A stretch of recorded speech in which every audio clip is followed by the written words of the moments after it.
He's bleeding all over, and I may have killed him.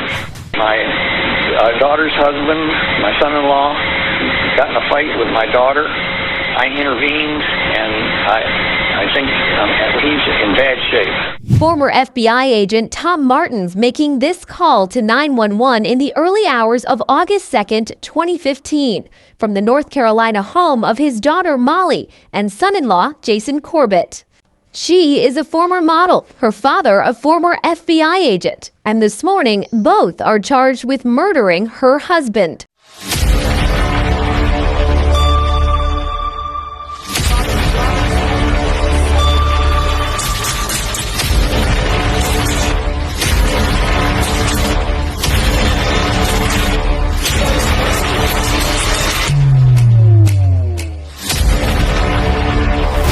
A man was struck in the head at least 12 times with a baseball bat and a concrete paving brick, and the two people who killed him will spend at minimum 7 months in prison for it.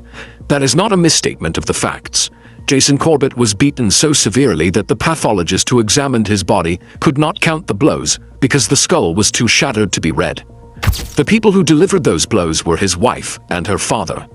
To understand how that is possible, you have to understand the world Jason Corbett built, because nothing about it looked dangerous. He was a packaging executive from Limerick, Ireland, a widower who had raised 2 small children alone after losing his first wife, a man described by nearly everyone who knew him as warm, uncomplicated, and entirely without ego. He had crossed an ocean, sold the home he loved, and poured his life savings into a house in a quiet golf community in North Carolina, all for a family that from the outside looked enviable. The danger in this story did not come through a broken window or from a stranger in the dark. It was already inside the house. It was sleeping under the same roof, sharing the same name, and it had been welcomed in. The woman he married had first come into his home to help care for his motherless children. The man who called 911 at 3 in the morning had spent 30 years as a federal agent. How does a family that ordinary, that carefully assembled, end with a man dead on his own bedroom floor and his children at the top of the stairs? What was building inside that house in the months before August 2015? And how much of it was missed or simply not believed until it was far too late? The record gives us the facts. It does not give us comfort. Jason Corbett was born in 1976 in Limerick, Ireland, into a close and traditional family. He grew up with a twin brother, Wayne, and a sister, Tracy, in a household she would later describe as full of warmth and laughter. He was not by any account a complicated man, and the people who loved him meant that as praise. He worked for a packaging company, a steady job he was good at and cared about. He was sociable, warm, and without ego. Tracy, who was also his best friend, told CBS's 48 Hours that the two of them were simply two of the closest people in the world to each other. He met Margaret Fitzpatrick, known to everyone as Mags, through her best friend Lynn, on a night out in Limerick. Lynn would later say she could see at once that the two of them were meant for each other. They married on June 28, 2003. Their son Jack was born in September 2004. Their daughter Sarah arrived in September 2006. Life felt quietly happy. Nothing dramatic, just the kind of steady contentment people only recognize for what it was when they look back on it. Then in November 2006, it ended in a single night. Sarah was 2 months old. Mags had lived with asthma her whole life. One evening she went to bed unwell, reached suddenly for her inhaler, and Jason raced her toward the hospital. She died on the way. He was 30 years old with a 2-year-old son and a newborn daughter, and the center of his world was gone. What he did next tells you almost everything about him. He did not collapse, and he did not run. He took Mags's grave as a kind of anchor, visiting it sometimes more than once a day, bringing flowers, reading her the newspaper, telling her how Jack and Sarah were getting on. He made sure she was never left behind. At the same time, he ran the household, raised 2 very young children, and went to work. By every account, he was a devoted father who placed his children before everything, including himself. Remember this, because years later, after his death, the people who killed him would put his character on trial, and the record of who he actually was, in the hardest year of his life, stands directly against the portrait they would try to paint. In April 2008, looking for help with childcare, Jason posted an advertisement for a live-in au pair. The woman who answered was Molly Martins, a 24-year-old from Knoxville, Tennessee. She moved to Limerick to care for Jack and Sarah. There was nothing alarming about it. A grieving father, stretched thin, doing the sensible thing for the sake of his children. People do it every day. But it is also the moment the danger crossed the threshold, invited and trusted, years before anyone could name it. By 2010, the relationship had moved from professional to personal, and that February they were engaged. In 2011, they married in Knoxville. For Jason, this was meant to be a second chance, a mother for his children, a partner after years alone. From the outside, it read as a recovery story. That same year, Jason transferred with the same packaging company to the Winston-Salem area of North Carolina and relocated his entire family across the Atlantic. They moved into a house on Panther Creek Court in Wahlberg, in Davidson County, a home in a quiet golf community, bought for $390,000. He paid for it with the sale of his Limerick home and his life savings. He traded everything familiar, his country, his routines, his closeness to Mags's grave, for a new life. He did it, as he did everything, for his family. That detail matters, because of how much he had put on the table by the time the marriage began to come apart. From the outside, the Corbetts looked like a settled, comfortable American household. Jason worked, Molly cared for the children. They had a large home in a peaceful community. But behind the front door, by multiple accounts, the marriage had begun to fail. And Jason had begun to say so to the person he trusted most. He told his sister Tracy that he was unhappy, that Molly had been acting strangely, and that he wanted to come home to Ireland. He spoke about it more than once, not as a vague wish but as a plan taking shape. Investigators would later confirm it. There was evidence that Jason had been actively exploring a return to Limerick with both children, visible in the record as late as August 21, 2015. The problem is the date. Jason Corbett died on August 2, 2015. His plan to take his children home pointed to a future that was by then less than 3 weeks past the night he was killed. That is where the question of motive begins, and the documents give it shape. In a 2007 will, written before Molly ever entered his life, Jason had named his sister Tracy and her husband, David Lynch, as guardians of his children if he died. Molly was not their biological mother, and not their designated guardian. If Jason left her, she lost the children she had helped raise. If Jason died, under that will, she lost them too. Layered over that was a $600,000 life insurance policy on his life. None of this proves intent on its own. But it is the pressure the rest of the case is read against. A marriage ending, a man preparing to leave the country with the children, a will that cut her out of their future, and a substantial sum that would change hands if he died. And then there is one detail that has never been adequately explained. The medical examiner found trazodone, a powerful sedative, in Jason's system. He had never been prescribed it and, by all accounts, had never taken it. Trial records showed that Molly Corbett had obtained a prescription for trazodone just 3 days before Jason died. The details surfaced at trial. Reporters noted it, the prosecution pointed to it, and then it faded behind the louder fights over self-defense and custody. It should not have.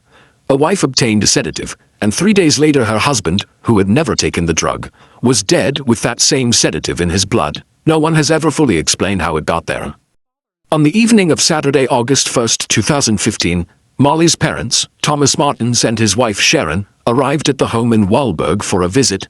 By the time the household went to bed, they were settled into the basement guest room. Jason had had some drinks during the day, but was described as fine. Nothing about the evening, according to the accounts given afterward, was unusual. This is the last ordinary scene in Jason Corbett's life. And its ordinariness is the point. There was no reported argument, no warning, no visible escalation. Just a family, a guest bed made up downstairs, and a quiet suburban night. At 3 o'clock in the morning on August 2nd, Thomas Martins called 911. He gave his name and the address and said they needed help. His son-in-law, he said, had gotten into a fight with his daughter. He had intervened. He thought the man was in bad shape. Pressed further, he said Jason was bleeding and that he, Thomas, may have killed him. What happened? I hit him in the head with a baseball bat. He was choking my daughter. He said, "I'm going to kill her." The call lasted 14 minutes and 27 seconds. There is something in the recording that the people who handle emergencies for a living would later find hard to set aside. The composure of the man on the line. A caller who said he had just performed extended chest compressions did not sound out of breath. He sounded calm. This is the title's one call, the moment the perfect family stopped being a private fiction and became a crime scene. Paramedics David Bent and Amanda Hackworth arrived in under 10 minutes. In the master bedroom, they found blood spatter across the walls, blood through the bathroom, and Jason Corbett on the floor. When they tried to move him, pieces of his skull came away. At 3:24 a.m., they ceased their efforts. Jason was pronounced dead at 39. Molly was found beside him performing CPR, and paramedics had to pull her away. But Hackworth would later testify to something that did not fit. Jason's skin was remarkably cool to the touch, abnormally so. A body that had been alive minutes earlier should not have been that cold. There was more that did not fit. Thomas and Molly had described a sustained, violent struggle, a fight desperate enough to leave a man beaten to death. Yet neither of them had any visible injuries. Not a bruise, not a scratch. Thomas told officers he had grabbed a child-sized aluminum baseball bat, one he had brought as a gift for young Jack, and gone upstairs when he heard a disturbance, finding Jason with his hands around Molly's throat. He said he struck Jason with the bat. Molly, he said, struck him with a concrete paving brick. The crime scene examiners noted that they found no evidence consistent with a rough, sustained fight. The blood told a different story from the one being told over it. Then there was the behavior afterward. A few hours after being released from custody, Molly spent about $5,500 having the house industrially cleaned of all traces of blood. And when Jason's family was en route from Ireland, they were told Molly intended to have him cremated before they could see him. Authorities moved to block it. She allowed the family access to his remains only after they signed an agreement to cover the costs of his funeral and the return of his body to Ireland. One detail reframed that calm 911 call entirely. Thomas Martins was a law graduate of Emory University and had spent 30 years as a special agent with the FBI. In the hours after the killing, detectives noted that his demeanor was composed, his account detailed, his emphasis specific and repeated. He told them again and again about his state of mind during the incident. His belief that Jason was going to kill Molly. His decision to act. A successful self-defense claim hinges on one thing: convincing a jury that the people who used force genuinely feared for their lives. A man with 3 decades of federal legal training had, in his very first account, framed the night around the precise legal language of self-defense. State of mind, imminent threat, reasonable fear. Not grief, not shock. State of mind. The forensic and witness records converged on the same man. The pathologist, Dr. Craig Nelson, testified that Jason had been struck at least 12 times, the skull too shattered in places to count the blows. Spatter analysis indicated that Martins had been standing over Jason as he swung. A pattern on the hem of his shorts consistent with someone positioned above, not beside, the man on the floor. And Joanne Lowry, who had worked alongside Martins at the U.S. Department of Energy, testified that roughly 2 months before Jason's death, Martins had said to her plainly, "That son-in-law, I hate him." 2 months before Jason Corbett was beaten to death, the man who killed him had named the feeling out loud. So which is it? The panicked improvisation of a father who believed his daughter was about to die, or something colder, assembled before the fact, and narrated afterward by someone who knew exactly what the law would require? The evidence permits the question. It does not close it. Jury selection began on July 17, 2017, in Lexington, North Carolina, before Judge David Lee. Both defendants pleaded not guilty. District Attorney Alan Martin laid the case out piece by piece. A man struck more times than the autopsy could count. A sedative he had never been prescribed. A body cold before paramedics arrived. A house industrially cleaned within hours. A motive built from the failing marriage, the will, the plan to return to Ireland, and the insurance policy.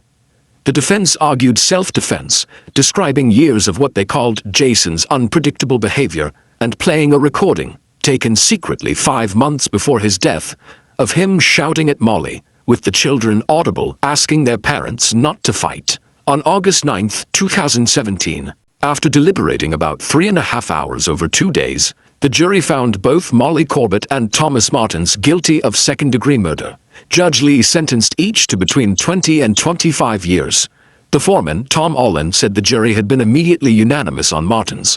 On Molly, the initial split was 10-2, until a careful review of the crime scene photographs and the physical evidence brought them to agreement.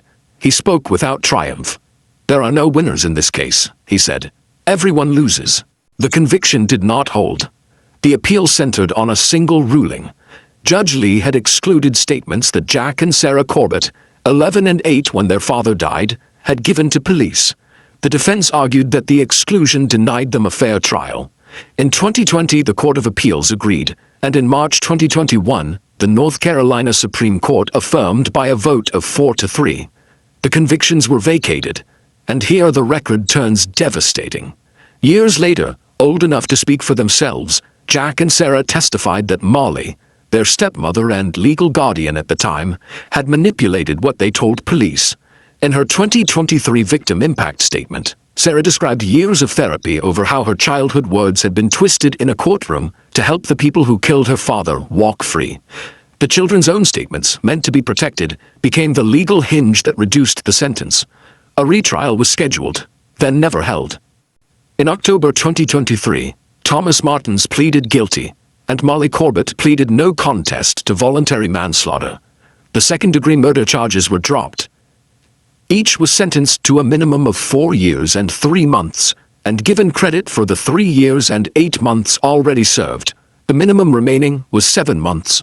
By June 2024, both were out of prison. By June 2025, both had completed parole. Tracy Corbett Lynch and her husband took the children home to Ireland in 2015 and have raised them there ever since. Here is the thing about Jason Corbett. When the woman he loved died on an ordinary night in Limerick, he did not fall apart. He visited her grave every day, sometimes more than once, just to read her the news and talk about their children. He made sure she was never left behind. He was 39 when he died, and he had spent nearly a decade building a home in a country that was not his, for 2 children who meant everything to him, in a house he poured his money and his heart into. Jack and Sarah know who their father was. Tracy knows. Mags's family in Limerick knows. Jason is buried at Castle Mungret Cemetery, beside Mags, in the city where it all began for him. And, if you believe in that sort of thing, where it should have ended, the court has closed the file. The question it leaves behind has not closed, and it may never. How the people closest to a man, the ones he trusted most, the ones he crossed an ocean for, became the ones who took his life. And how the system that was meant to answer for it gave back so little. Thank you for watching to the end. If this story stayed with you, leaving a comment genuinely helps more than you know. And if you're not subscribed yet, this is a good moment. There is always another story like this one, waiting to be told properly.